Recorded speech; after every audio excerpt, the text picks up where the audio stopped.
Let me take you straight to the part where the world cracked open under my feet. It was a Thursday evening, late spring, warm enough that the air smelled like honeysuckle and lies.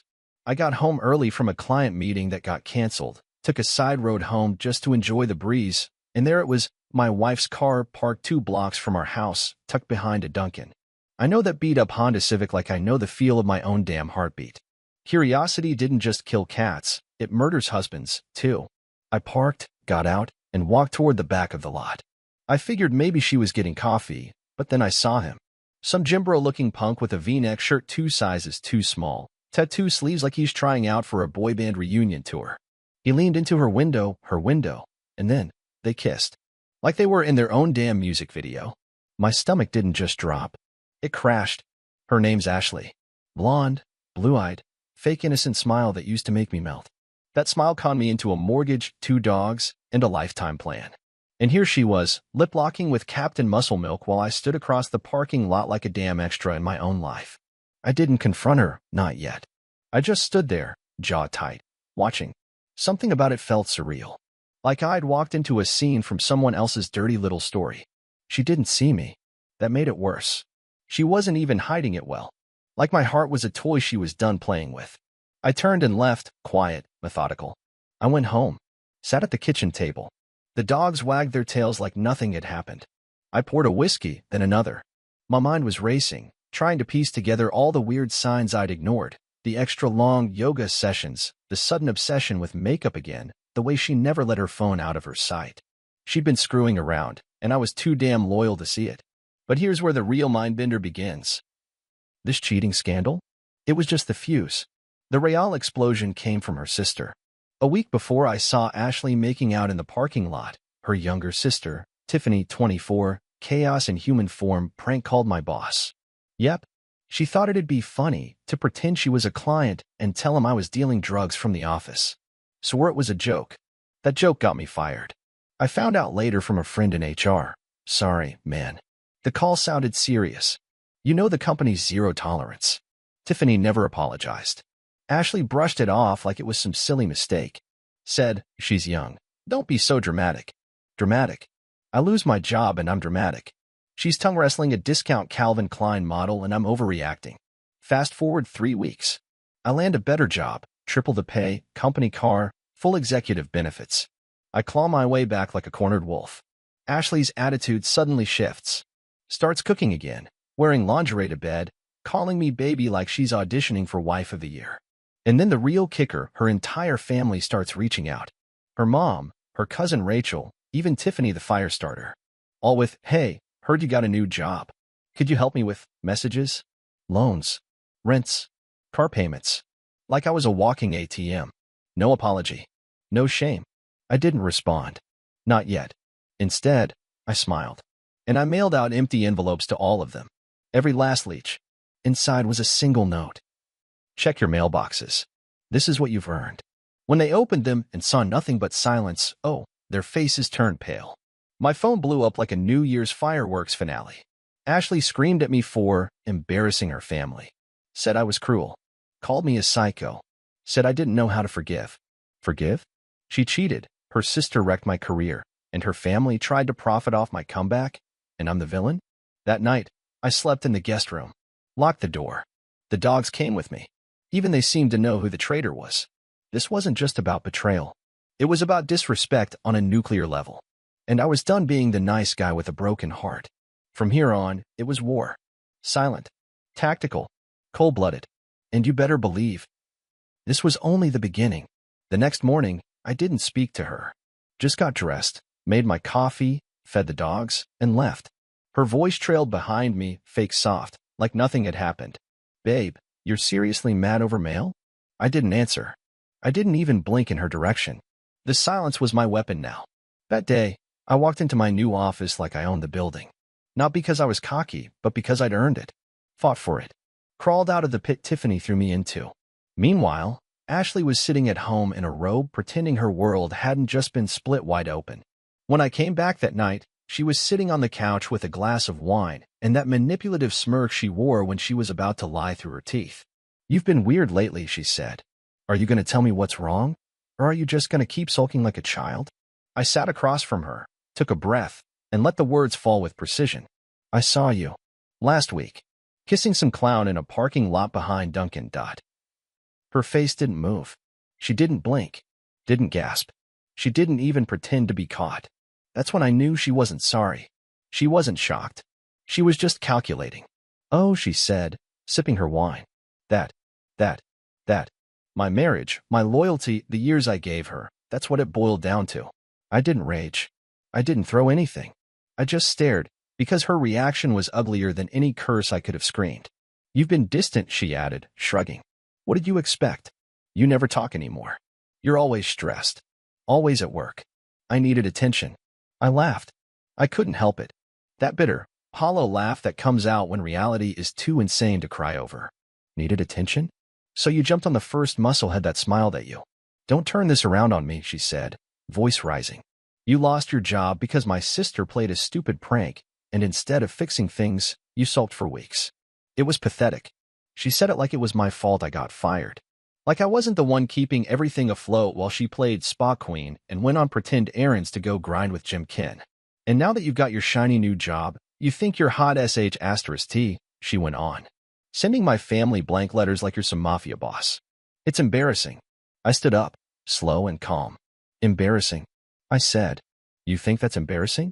Wait till your family finds out exactly how you've been spending your afternoons. Maybe I'll send that in the mail. Her mouth twisted, like she wanted to scream but didn't know what to say. So she picked the one defense cowards always run to. You're being abusive, she hissed. Threatening me now? Wow. Real mature. I turned and walked upstairs. I wasn't going to waste another minute debating morality with a woman who thought loyalty was optional. That night, she didn't come to bed. Or maybe she did, I wouldn't know. I locked my door again. The following day, I dropped by the gym she supposedly worked out at. Talked to the manager. Flashed a smile and asked if Ashley was in. She doesn't work out here, he said. She used to come in with this guy named Blake, but we haven't seen her in about a week. Blake. I didn't ask for more. Didn't need to. I had what I came for. Back at home, I found her scrolling through Instagram like nothing happened. Posting throwbacks of us from 2 years ago with cheesy captions like, so grateful for the love of my life, 2 arts. If that wasn't proof of how fake she was, I don't know what is. I sat down across from her, laid my phone on the table, opened a video I'd pulled from the Dunkin' security cam, got it through a friend who owed me a favor. Her and Blake. Clear as day. I pressed play. She looked up. Eyes narrowed. Is that supposed to scare me? She said. You went behind my back and filmed me? That's creepy. Not clever. No guilt. No regret. Just venom. I leaned in, calm as ever. You're right, I said. You're not scared. But you should be. Because you don't even know what's coming next. And I meant it. The war had just started. The next move wasn't rage. It wasn't yelling or throwing her crap out on the lawn like some soap opera meltdown. That would be giving her too much of a show. No, I went surgical. I called my lawyer the next morning. A quiet man named Gerald who looked like he'd rather be fishing than fighting divorces, but don't let the cardigan fool you. He was brutal in court. I told him everything. The cheating, the prank that cost me my job, the mail stunt, all of it. He didn't flinch. Get your documents in order, he said. Start separating finances. And don't tell her anything. The less she knows, the harder she hits the wall when it comes. So I started moving pieces silently. Opened a separate account. Transferred my direct deposit. Canceled the joint credit card and replaced it with my own. Bought a storage unit. Began slowly moving out what was mine, tools, personal records, collectibles, my late dad's watch. She didn't even notice. Too busy texting on the couch with her face glued to her phone like a zombie. I made sure she saw exactly what she wanted to see, a husband sulking, still stuck in pain, clinging to the idea of working things out. I played that part so well she actually started trying to flip the script. She started cooking again, wearing makeup in the mornings, leaving flirty notes by the coffee machine like she was some rom-com wife who just wanted to make things right. I've been thinking about us, she said one night, sliding in beside me in bed like the last few weeks hadn't happened. I know we've both made mistakes. We both made mistakes. It always comes back to that, doesn't it? Level the playing field. Pretend cheating is the same as being too tired to talk after a 12-hour shift. She tried to kiss me. I turned my face. Still mad, she whispered, breath sweet with cheap wine. No, I said calmly, just tired. That line? It worked like a charm. She thought it meant I was finally folding, that the storm had passed. What it really meant, I was done playing checkers. This was chess. A week later, I was ready. The divorce papers were prepped, waiting on my signature. I just needed one last piece, proof that Blake wasn't just a one-off. I wanted full control, no room for arguments. So I did something I never thought I'd do. I asked Tiffany for help. The same demon child that got me fired. She was the kind of person who thrived on chaos, and I knew if I could spin it right, she'd bite. I called her, calm and cold. Look, I said, I know you hate me. I know you think I'm some arrogant jerk. But you also hate Ashley, admit it. She treats you like a brat. She talks crap behind your back, and you know it. There was a pause. Then, yeah. So? I just need you to tell me who Blake is. That's all. She laughed. That guy? He's a stripper. I blinked. What? Yeah, she said. He works at that cheesy girls' night out place downtown. Blake the Breaker or something. Real name's Trent. She met him on a bachelorette party. I almost dropped the phone. Of course. Of course she'd cheat on me with a half-naked man who grinds for tips under a disco ball. It was so her it hurt. Thanks, I said, and hung up. I didn't tell Gerald right away. First, I wanted one final act. Not revenge, just balance. That weekend, we had dinner with her family. They invited me, thinking I was back to being their good little golden goose. Her mom smiled too wide. Her dad gave me a patronizing nod like I should be grateful to be accepted again. Tiffany was there too, smirking the whole time like she was watching a movie only she knew the twist to. Ashley held my hand under the table like nothing was broken. Tell them about the new bonus, she said, eyes gleaming. I smiled. Better than a bonus, I said. I've got something even more exciting. They leaned in. I pulled a thick envelope from my coat, slid it across the table. Open it. Ashley looked confused. Her mom snatched it first. Tore it open. Divorce papers. Her dad's face turned red. Her mom gasped. Ashley froze. Then I said the words that had been dancing in my head for weeks. Check your mailboxes. Every single one of them. Silent. Pale. Like someone just cut the lights on their little dinner party dream. Ashley stood up, shaking. You're ending this? Over a stripper? I shrugged. No. I'm ending it because you never loved me. You loved what I gave you. Now you get nothing. Then I walked out. Calm. Steady. For the first time in years, I wasn't angry. I was free. And she? She finally saw who she'd really been married to. I didn't look back as I left that house. Not once. Their voices followed me to the door, shouts, sputters, the sound of Ashley flipping into full meltdown mode. I caught one last thing before I stepped out into the cool night air. You'll regret this, Jason. You think you're the good guy? You're just a bitter, boring loser. Funny thing was, she was half right. I was bitter. I was done playing the good guy. But a loser? Nah. Losers don't walk out of hell with their head held high. The next few days were quiet. Not peaceful quiet, like the part in a storm when the air gets heavy and you know lightning's about to strike. Ashley tried calling, texting, voice notes. I didn't block her. I wanted her to see that I was choosing silence, that she wasn't even worth a reaction. By the fourth day, her messages changed tone. The fake regret turned into threats. She'd expose me to my new employer, tell everyone I was abusive, controlling, unstable. She didn't get it. None of that worked anymore. Her words were just empty furniture in a house I'd already burned down. I showed Gerald the messages. He smiled like a shark. She's digging her own grave. Just let her keep texting. A week later, Ashley showed up at my job, unannounced, wearing that fake, innocent face that used to mean something once. She brought cookies. Can you believe that? Cookies. Like that was gonna rewrite the past. Just wanted to say sorry, she said to my assistant, loud enough for the office to hear. Jason's had such a hard time lately. I thought maybe we could talk like adults. My assistant, bless her, said, you can leave them at the front desk. Ashley smiled, but I saw her jaw clench. She left the cookies. I threw them in the trash. That night, I got a call from Blake, of all people. Or rather, Trent, the stripper. Apparently, Ashley had told him I'd attacked her emotionally and tried to ruin her life. He wanted to clear the air, as if he was some neutral party. You know, she said you were abusive, man. That she stayed with me because she felt scared at home. I didn't respond right away. I just sat on the edge of my bed, phone pressed to my ear, thinking about how deep the rot really went. You believe her? I asked. Long pause. Not really.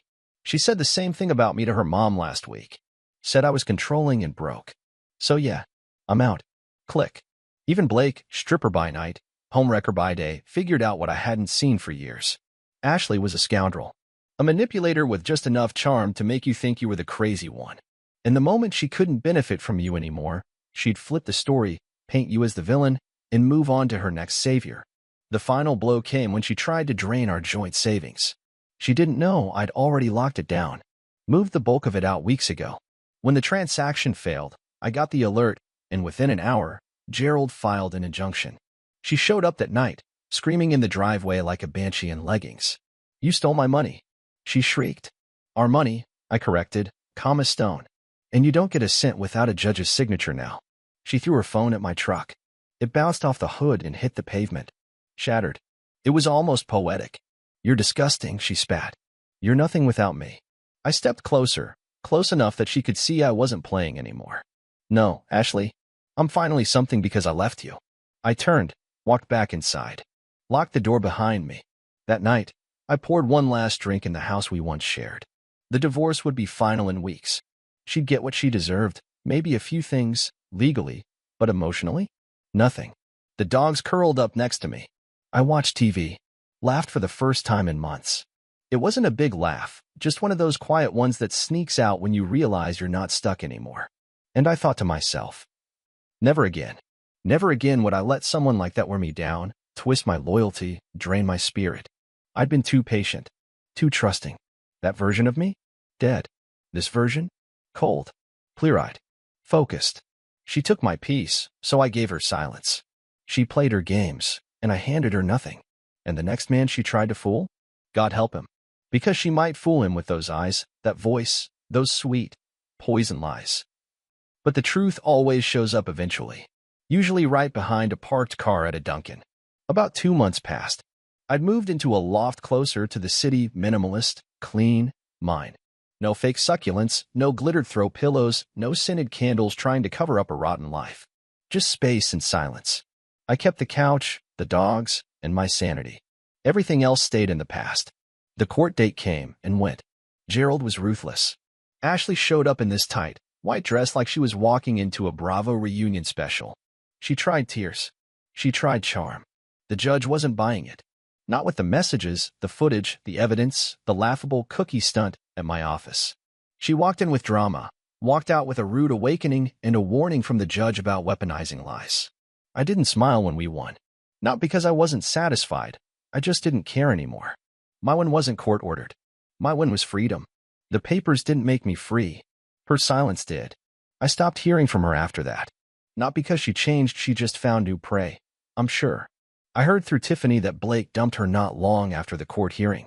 Said she was too toxic, even for a dancer who works bachelor parties. That line made me laugh hard, probably harder than anything had in years.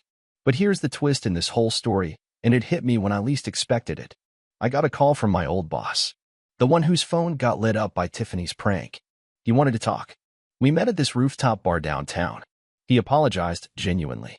Said it was wrong the way they let me go, how quick they were to assume the worst without asking questions. Apparently, the call Tiffany made wasn't just a prank, it had legal consequences. She'd impersonated someone, and it came back around in an investigation. Company policy got revised because of it. Then he offered me a job. More money. More freedom. Remote flexibility. Better title. He called it a second chance. I called it karma. So I took it. And that's when the vultures came circling again. Ashley's mother called first. She left a message, her voice syrupy fake. "Jason, we heard about the new job. That's really great. I know things with Ash were rough, but maybe now we can all just move forward, huh?" Then her dad. Then her uncle. Then Tiffany. Tiffany. That little devil had the nerve to text me like nothing ever happened. "Hey, big shot. Guess you're back on top. So proud. Got any spare change for your favorite troublemaker?" Face with tears of joy. I didn't respond. Instead, I did something better. I bought envelopes. Good, heavy stock ones, the kind people only use for weddings or legal notices. Then I typed a note, printed a copy for each of them. It read, "Thank you for your interest in my success. Your request has been processed. Please check your mailbox." Inside each envelope, I included a fake check, Just a blank piece of paper with a cartoon drawing of a hand flipping the bird. I mailed every single one. First class. Tracked. The fallout was glorious. Tiffany posted on her story, screaming about how some people got no sense of humor. Her mom called me cruel. Her dad left a voicemail calling me unstable. I didn't care. They were finally feeling the sting they'd spent years dealing out like party favors. Ashley didn't call, but I knew she got hers. Knew because she texted a single emoji, skull and crossbones. Perfect. No? I don't waste time thinking about her. I work. I lift. I hang out with real people. I date when I feel like it, but no one serious. Not yet. Trust takes time, and mine was shattered once. I won't rebuild it for just anyone. Sometimes, I catch myself watching the dogs nap in the corner and wonder how close I was to staying stuck. One more lie I let slide. One more dinner pretending to laugh. One more week pretending I wasn't breaking and I'd still be there. In that house. With that snake. But I got out.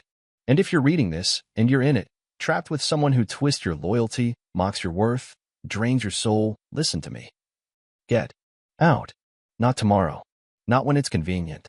Not after you. Just try one more time. Now. Because people like Ashley don't love you. They love what you give them. And when you've got nothing left, they'll blame you for the void they dug with their own hands. But once you walk away, they crumble. And you? You rise. It was a Thursday when I ran into her again. I was walking through the farmer's market near the waterfront. Just needed tomatoes. I wasn't looking to step back into hell. But there she was at Ashley, standing by the flower stall, pretending to admire sunflowers like she hadn't ripped out every living thing in my life and left the roots burning. She looked the same on the outside, tight jeans, fake tan, that same smug posture like the world owed her a standing ovation. But there was a difference. You could see it in her eyes. That sparkle she used to weaponize was gone. It was like someone had turned the dimmer switch all the way down. She saw me before I could turn away. Jason, she called, smiling like we were old friends bumping into each other on vacation. I didn't stop walking. Just nodded once, polite, cold. But she followed. Of course she did. Hey, wait, just a second. I just want to talk. I stopped, mostly because I didn't want her tailing me like some needy ghost through a crowd of innocent people. She stood close, too close, like we were still something. Like any of it still mattered. You look good, she said, biting her lip. That old trick. Different. Yeah, I said. Happy people look like that. She flinched. For real. No performance this time. It caught her off guard, because she was expecting the old Jason. The guy who would listen, who would fold a little under those lashes and her made-up memories. You don't have to be cruel, she muttered, trying for righteous. And you didn't have to blow up my life. Yet, here we are. There was silence. The crowd buzzed around us, kids with cotton candy, old couples buying jam, a violinist playing some movie theme off in the distance. And we stood there in the middle of it, like two ghosts who didn't realize they were dead. I've been going to therapy, she said, as if that was her trump card. I gave a single dry laugh. Did you go before or after the stripper? Her mouth opened, closed. No words came out. Good. I don't need anything from you, Ashley. Not closure. Not clarity. Definitely not conversation. You had all your chances. You used them like scratch-offs. And guess what? You lost. I made mistakes, she whispered. You are a mistake, I said calmly, almost gently. And you're not mine anymore. So take care of yourself, whatever that looks like now. But I'm done with you. Then I turned and left her standing there with her fake flowers and real regret. That was the last time I saw her. But here's the truth people don't tell you. Healing doesn't come with a finish line. There's no parade, no magic sunrise, no movie ending where you stand on a mountain and scream, I'm free. It comes slowly. One morning you wake up and don't think about them. One afternoon you laugh and don't remember what her voice sounded like when she lied. One night you fall asleep without the weight of betrayal pressing on your chest like concrete. It took me months to stop hearing her voice in the silence. But it faded. And once it did, everything got clearer. I started mentoring younger guys at work. Smart kids, hungry, hopeful, still too trusting. I saw pieces of myself in them. So I told them what no one told me. Never confuse loyalty with self-sacrifice. If you give everything and get back lies, that's not love. It's abuse with pretty packaging. One of them, a guy named Ryan, was going through a breakup with a woman who sounded a lot like Ashley. He told me he didn't know if he should leave. I said, imagine she treated your little brother the way she's treating you. What would you tell him? He blinked, then nodded. The next day, he moved out. Sometimes, justice isn't loud. Sometimes, it's just peace. It's the quiet you earn after surviving noise you didn't deserve. I still have the fake checks I mailed to Ashley's family. I keep one in my drawer. Not as a trophy. As a reminder. A reminder that you can walk through fire. You just have to stop trying to bring people with you who lit the match. So no, I don't hate her. But I'll never forget her. And I'll never let someone like her in again. It was a slow Sunday morning when the letter arrived. No name on the envelope. Just my address, typed, no handwriting. Heavy paper, expensive feel. One of those envelopes people use for wedding invitations or lawsuits, nothing in between. I opened it at the kitchen table, coffee in one hand, dog snoring at my feet. Inside was a single sheet of paper. Typed. Centered. No signature. Just one sentence. I made a mistake letting you go. No return address. No explanation. But I didn't need one. I knew that voice, even in black ink. Ashley. The last, desperate move in her playbook. Silent, mysterious regret. Hoping curiosity would hook me back in. That I'd chase her for answers, fall back into the story, give her another chance to rewrite history. I folded the paper in half and dropped it into the trash without a word. She hadn't let me go. She threw me away. And now that her new life didn't pan out the way she planned, she wanted to reach back like I was some safety net waiting to catch her broken fall. That's the thing about people like her. They don't miss you. They miss what you did for them. The loyalty. The patience. The unpaid therapy sessions masked as late-night talks. The emotional bailouts. The comfort of knowing someone would always be there, no matter how bad they messed up. And when you finally aren't there, that's when they panic. But panic isn't love. Regret isn't an apology. And a line on a page isn't healing. I didn't tell anyone about the letter. Didn't brag. Didn't rage. I just sat with it. Let it pass through me like a cold wind. And then I went on with my day. That was the win. Not caring. Not reacting. Living. A few weeks later, I took a short trip to Colorado. Nothing fancy, just time to breathe, hike, reconnect with the world outside four walls and a desk. I met people who didn't know my name, didn't know my past. It felt clean. Like my life had finally been rinsed of her residue. One night, around a fire pit, someone asked me what my worst breakup was. I thought for a second, then answered honestly. The kind where you don't just lose the person, you lose who you were with them. And then you realize, after everything burns down, that's the best damn thing that could have happened. They nodded. No judgment. Just understanding. No one needed the details. The pain spoke its own language. When I got back home, my house felt different. Lighter. Not just the air me. I looked around and saw my life again. Not the wreckage. Not the aftermath. The rebuild. You know, the funny thing about surviving betrayal is that people assume you'll carry the bitterness forever. That you'll become closed off, cold, hard to reach. But if you do it right, if you really heal, you don't become bitter. You become precise. You learn who gets your time, who earns your softness, who deserves your loyalty. You don't become a wall. You become a lock. And only the right key gets through. Ashley's family never reached out again after the mailbox stunt. I think they finally realized I wasn't playing the role anymore. Not the ATM. Not the pushover. Not the fool. Tiffany, though? She sent me one last DM months later. You really think you're better than us now? I didn't reply, but I thought about it. Better? No. Just free. And freedom, real freedom, isn't loud or flashy or angry. It's peace.